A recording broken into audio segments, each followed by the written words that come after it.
এবার নজর রাখবো হলদিয়া মেছেদা রাজ্য সড়ক সম্প্রসারণ জেলার লাইফ লাইন সংস্কারে উদ্যোগ নেওয়া হয়েছে। কিন্তু দেখুন, রাস্তার দুধারে রয়েছে একাধিক দোকান, আর এই রাস্তা দখল মুক্ত করতেই মাইকিং করা হচ্ছে প্রশাসনের তরফ থেকে। আগে দেখাই সেই মাইকিং চলছে।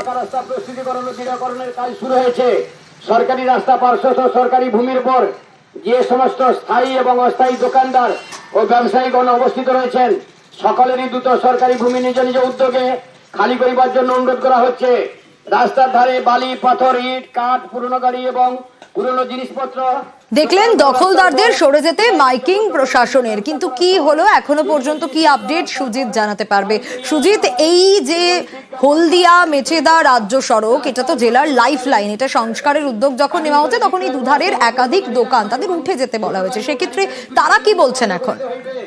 তবে তারা একটা কথা বুঝেছেন বা বলতে বাধ্য হচ্ছেন যে রাস্তার প্রয়োজনে, রাস্তার সম্প্রসারণের প্রয়োজনে তাদের উঠে যেতে হবে, এবং সেই উঠে যাওয়ার ক্ষেত্রে তাদের একটি দাবি থাকছে যে তারা বলছেন যে আমরা তো উঠে যাব কারণ সরকারি জায়গা, কিন্তু পুনর্বাসন ব্যবস্থা যদি আমাদের জন্য করা হয়। কিন্তু তারা বুঝেছেন যে সময়ের সঙ্গে পাল্লা দিয়েই হলদিয়া মেছেদা রাজ্য সড়কে বেড়েছে যানবাহনের সংখ্যা।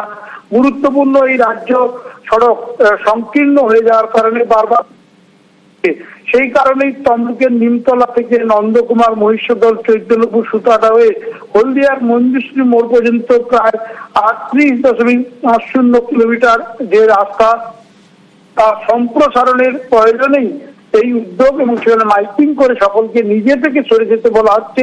এবং রাস্তার ধারে ধারে যে ছবি দেখাচ্ছে, দেখবে প্রচুর দোকান রয়েছে, এবং সেই তাদেরকে সরে যাওয়ার কথা বলার অর্থ যে যাতে না প্রশাসনকে নিজে থেকেই ভাঙতে হয়।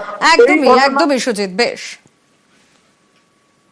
নতুন বাস স্ট্যান্ড থেকে তেরেবেখা মোড় অব্দি 800-900 দোকানদার আছে, তারা সমস্তই বেকার হবে। সমস্যা তো অবশ্যই হবে। এক একটা দোকানদারের নিশ্চয়ই প্রত্যেক পরিবার পিছু নিশ্চয়ই 5জন 6জন যে যেমন লোক আছে তারা খাবে কি? পুনর্বাসন একটা দিলে ভালো। এটা তো নিশ্চয়ই সরকারের কাছে করবো যে একটা আমাদের কোনো ব্যবসা করার জায়গা দিক। আর রোড সম্প্রসারণ দরকার, এটাও ঠিক, কিন্তু বেকারত্ব এটা যাবে কোথায়? কি বলবো, আমাদের তো রুজি রোজগারের মোটামুটি একটা থাবা পড়ে গেছে। সরকার থেকে বলে গেছে যে 7 দিনের মধ্যে দোকানপাট গুটিয়ে নিতে হবে। সেই জন্য আমরা খুব চিন্তার মধ্যেই আছি। সরকার যদি এটাকে একটা পুনর্বাসন চিন্তা করে যদি ভাঙার চিন্তা করতো আমাদের খুব ভালো হতো আর কি। 1 সপ্তাহের মধ্যে তুলে নিতে বলছি আমাদেরকে। আমরা এতদিনের ব্যবসাদার, আমরা এইটা করে আমাদের রুজি রোজগার, আমরা কোথায় যাব? সমস্যা তো অবশ্যই হবে, এইটার উপরে আমাদের নির্ভর। যারা এনক্রোচমেন্ট করে বসে আছে তাদের নিজে থেকে উঠে যাওয়ার জন্য ওরা আর কি মাইকিং করা শুরু করেছে। আর এই ওয়াইডেনিং এর কাজটা শুরু হবে, শিগগিরই শুরু হবে। এক্স্যাক্টলি আমাদের কাছে এখনো পর্যন্ত কোনো গাইডলাইন আসেনি। ওনাদের কাছে যা কিছু এসছে রোডসের কাছে এসছে।